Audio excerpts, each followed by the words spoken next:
Hi, my name is Venkanna Kota.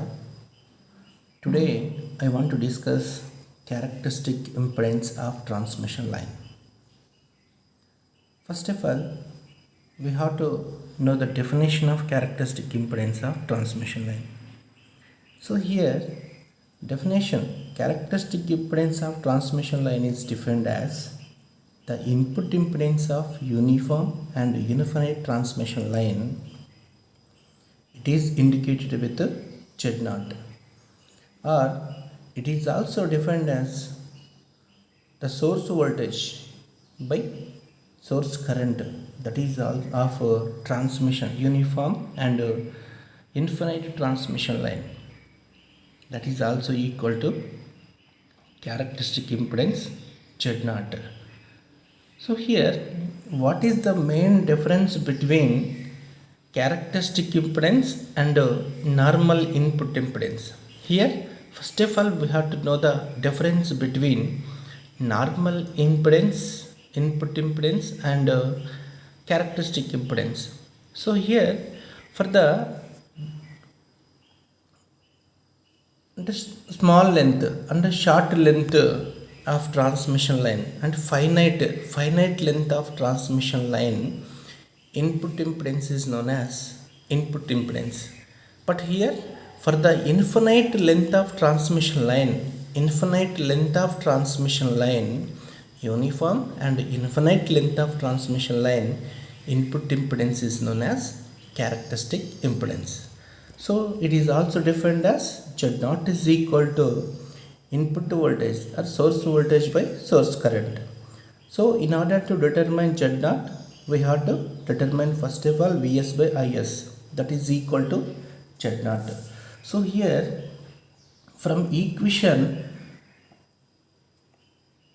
minus dV by dx, this is equation is already derived in equations of basic transmission line, equations of transmission lines, that is d minus dV by dx is equal to I of r plus j omega L. This is equation 1. So here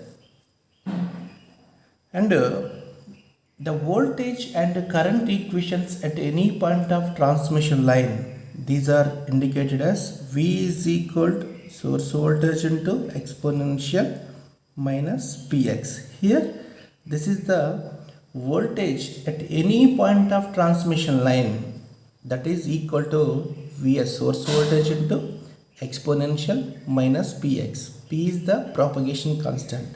Similarly current at any point of transmission line, current equation at any point of transmission line, that is equal to I into Is, source current into exponential minus Px.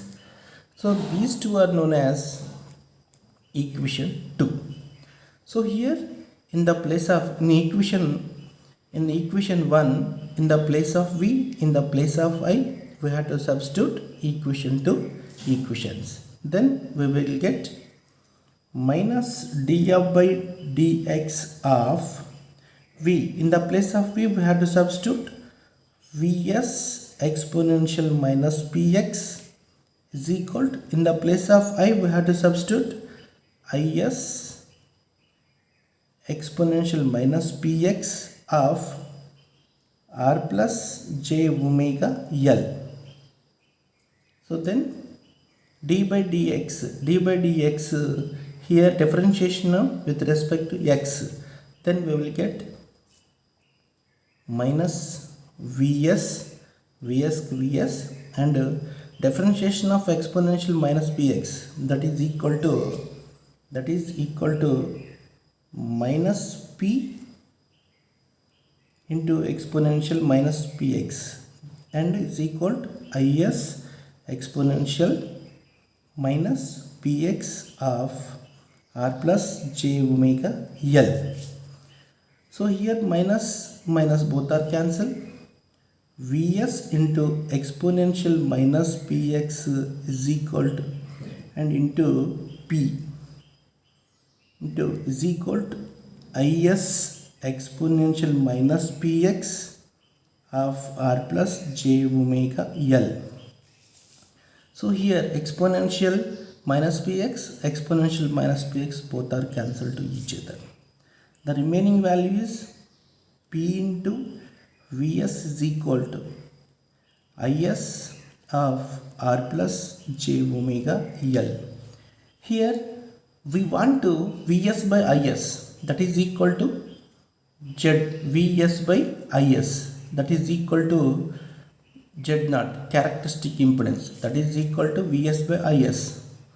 Vs by is is equal to r plus j omega L by p. But p is equal to, what is the value? P is the propagation constant. P square is equal to, already we know the value, r plus j omega L into g plus j omega c.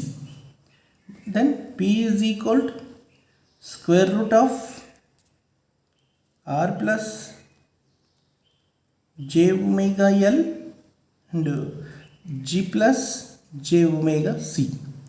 Then we have to substitute this value, r value, in the above equation. Then we will get, so here is is equal to vs by is, vs by is, z naught is equal to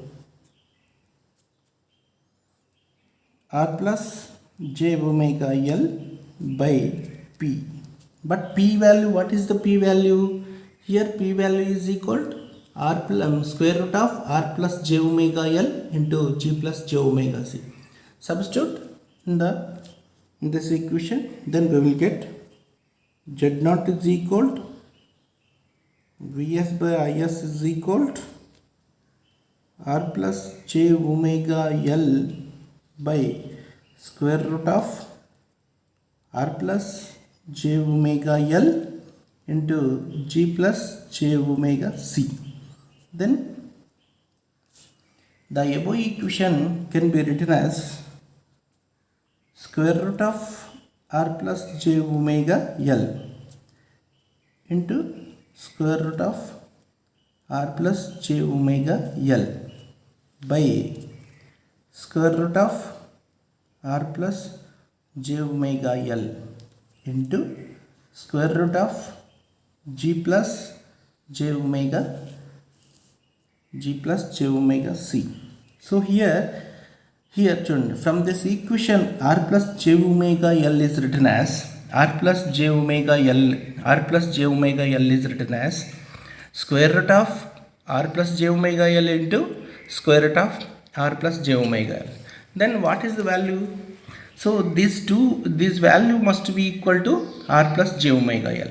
Then numerator value, it is also written as square root of r plus j omega L into square root of g plus j omega c.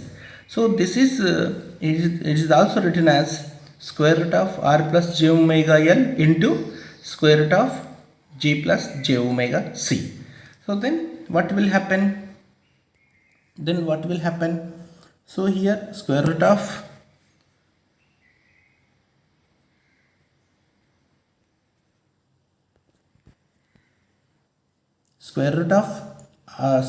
r plus j omega L, and here numerator denominator both are cancelled.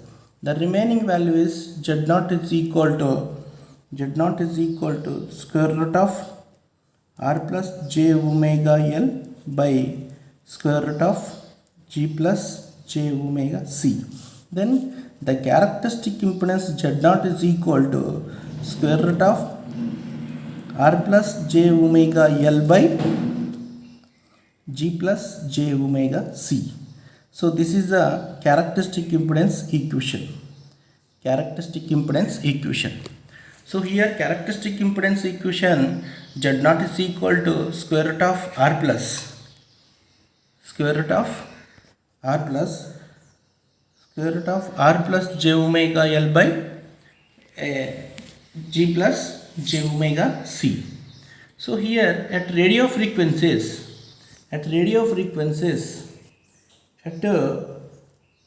radio frequency, the characteristic impedance must be written as so j omega L at radio frequency, j omega L very much greater than R, and j omega C very much greater than G. So R value, G value both are neglected. So then Z0 is equal to square root of j omega L by j omega C. J omega both are cancelled. Then at radio frequency, the characteristic impedance equal to square root of L by C. This is the characteristic impedance. This is the characteristic impedance at radio frequencies. So this is the at low frequencies. Characteristic impedance at low frequency Z0 is equal to square root of R plus j omega L by G plus j omega C. At radio frequency, characteristic impedance Z0 is equal to square root of L by C. These two equations are characteristic impedance of transmission lines. Thank you.